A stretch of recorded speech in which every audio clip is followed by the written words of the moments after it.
Hi guys, welcome to my channel. How to download Lenovo ThinkBook 14 audio driver and other all driver. So guys, open any browsers to type Google search box to like that. Okay, model number as it is same, and after that go to this first URL which is pcsupport.lenovo.com. Okay,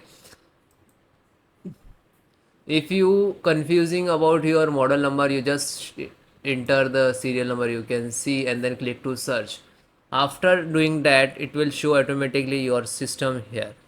Okay, there are two methods to download the driver. So first is automatic, means you just click to download, and after that you require driver to update automatically within 5 to 10 minutes. And this is automatic, just click to select the driver. You can see this is all driver here. Okay, then guys, you can see this is the Bluetooth driver, and click to download. Completed, then click to setup, then click to yes.